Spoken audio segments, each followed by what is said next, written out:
For 35 years we've been singing songs.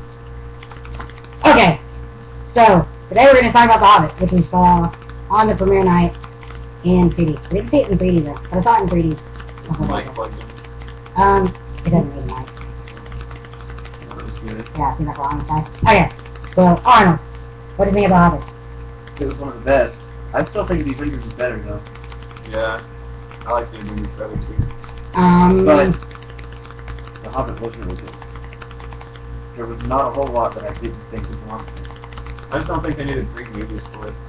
Well, only 1 book. Well, yeah, but I mean, it also involves stuff from the appendix at the end of Return of the King, and also it involves some things from the Silmarillion. Silmarillion, which is probably... Yeah, he's like the Tolkien master over here. He knows everything of this stuff.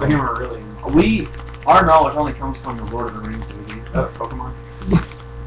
But I thought it was really... Oh, and I've seen the original Hobbit cartoon. The cartoon sucks. No, it doesn't. It was really good. I tried to watch the Lord of the Rings, the cartoon one, the other night actually, and you know what's even better than the cartoon though? The Hobbit game. Speaking of the Hobbit game. Speaking of the Hobbit. Anyway, so what did you think of the CG? I actually, honestly, I think Peter Jackson went used a little too much CG. I don't know. I thought he did too. But I didn't think it overshadowed the rest of the movie though. No, it was a bit. I wish he would have used more practical effects like he did in Lord of the Rings, because I feel like practical effects work a lot better than CGI, because I honestly hate CGI when it's not necessary. I know there's sometimes when people have to use CGI. Yeah, okay, but some of those things, it just wasn't. Like the trolls? I hated the look of the trolls. They look way too cartoony. I'll agree. The trolls look really cartoony. I mean, they changed that from the book, though, with what happens. But Peter Jackson's pretty good at changing things, but keeping them the way to where it kind of works. Like Aragorn and Emerson Lord of the Rings. What he did. Well, I mean, in the book. Okay, in the movies, Aragorn's like, I don't want to be king, blah, blah, blah, blah, blah. But, in the books, he's like, oh, okay, let's be king. Hell yeah. So he changed that up. But, I mean, it worked for Aragorn's character. And so that was okay. Trying to think. I saw it in IMAX 3D, and the 3D was actually really... I didn't really like it. I didn't really like it, but the 48 frames per second, I don't know if it was because it was in IMAX, or because it was actually doing the 48 frames per second, but when I saw it in 2D, all of the fight scenes, I couldn't tell what the hell was going on, because everything was just like... I don't know, I thought it was pretty good. But when I saw it in the 48 frames per second, I could actually get a good look of what the hell was going on all around them in all these fast-paced moments, and I think that worked a lot better. I also noticed that I thought that if we did it, or if I saw it in 3D, it would be really hard to see anything, because the whole movie takes place in the freaking dark or beside a candle, and it was actually probably brighter. I could see more in 3D when I saw it in 3D. But once again, that might be just because I saw it in IMAX. It was really funny. I think Martin Freeman did great. It's really great. Oh yeah, I thought he did good. He portrayed the worriedness and nervous character to a T. Really, he did a really good job. Plus, I think it was just really fun. But it was hard to understand Gollum. I could understand him. I think it's just because I've seen it. The movies, you've seen that character before, that you understand him now. That scene was... honestly... the people I talked to about that scene was like, oh, the Golem scene's like my favorite, but I kind of didn't like it. I felt like it just dragged on and on, and I'm just like, just answer the dadgone riddle and get out of the cave and go back. I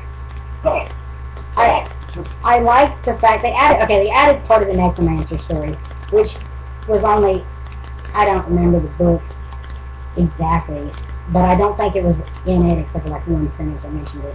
But they mentioned it more in the appendix of Lord of the Rings, and they mentioned it in the Hobbit, or not the Hobbit, the Silmarillion. And I think adding that part of the story in was a really good move, because once again, they've got 3 movies that they have to fill. I don't necessarily agree with them doing 3 movies, because at first I thought they were only supposed to do 2, but I don't know. I'm kind of fine with it. I think they're just trying to make as much money as possible.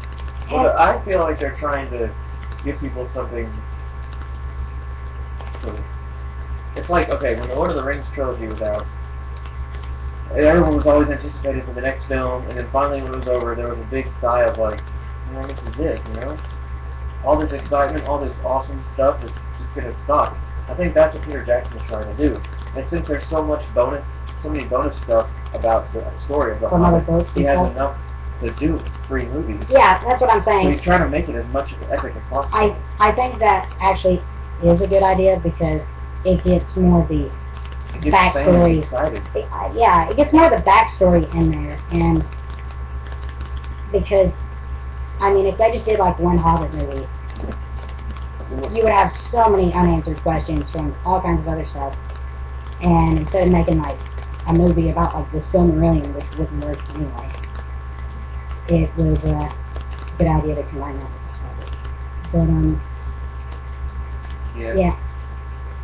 What are you gonna say? I actually forgot.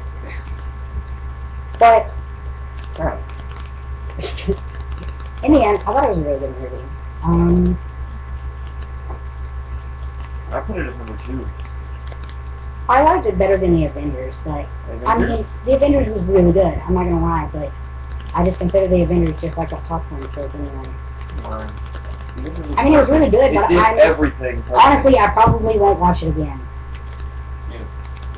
I plan to watch it many more times. So anyway, waiting for the Hobbit.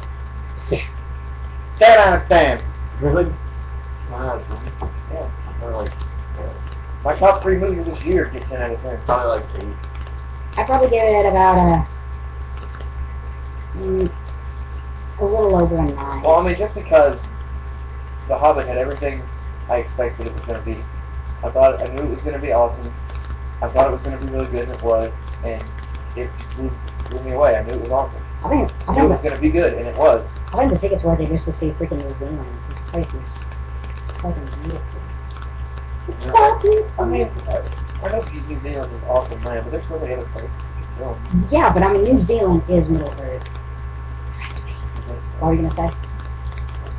Okay, but I think I'd give it like a 9.25, only because of the CG.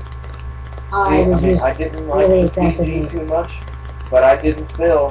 I mean, it didn't get in the way. It didn't get in the way, but I would have rather seen animatronics and practical effects. And there were parts that they did use that, and you could tell. And I mean, obviously, I kind of figured that they'd have to use CGI for Snog, the dragon. Well, we only saw the eye. Yeah. Well, no, because it showed him slither. Still, we didn't really get a whole view of Snog. We probably will in the next movie. And also, actually, the funny thing is, I like the brown wizard in it because he had like bird shit on the side of his face. God. But anyway, so kind of depressing. He was like trying to cure that porcupine. Oh yeah, it was actually kind of sad. They were giant freaking spiders, but that's our view on the Hobbit. Well, it's done. Oh, we're not done. Okay. Because I forgot to mention something. Okay, what do you need to mention? What did you guys think? What did you guys think of Gandalf in the movie? Because when I first saw him, when he first appeared, he actually didn't look like Ian McKellen. I agree. Well, he looked like Ian different. McKellen. Yeah. He really did look different. Like when he first showed up, I was like. But later, once he was as it got on, everything looked fine. But that first scene when they're on the bench, which is really funny, like the first scene when he's on the bench, I'm just like, which brings me into the 3D again. The 3D. There were parts of it that just looked like a pop-up book, and I don't know if that's good or bad. But one of those main parts is when they're on the bench, and it looks like somebody cut out a picture of Gandalf and like pasted him on the background of the sky, and it just looks so cartoony. And I'm like, ugh. But yeah, and what you were saying about the humor in the movie, I liked the humor, but I kind of felt there was a little too much. Yeah. Well, no, it felt like he was just trying to make it slapsticky. Yeah. Well, you gotta remember, The Hobbit was a children's book to begin with. Yeah, that's right. The Hobbit was. Lord of the Rings was more. Lord of the Rings wasn't really a kid's book at all. Because like The Hobbit is like a fairy tale, an adventure that kids can read. Lord of the Rings is like a giant epic quest that has a lot of politics and stuff in it. And sure, it builds up on it. Like Star Wars. But, yeah, like I said, I mean, I think it was really good because The Hobbit, it's a children's book. And I'm actually really glad that they did keep it light-hearted. There's still parts in there that are pretty badass, but I like how they kept more of the humor and fun of it. But that's the whole point of The Hobbit. It's not really supposed to be fun, but it's about going out on a big adventure. That's awesome. I also love how the very beginning of the story is basically the very beginning of the Fellowship of the Ring. Yeah. Like, basically when Frodo leaves the house, he's going to go meet Gandalf like he does at the beginning of Fellowship. And I thought that was pretty cool. So the whole thing is a flashback and a prequel. Mm-hmm. Both at the same time.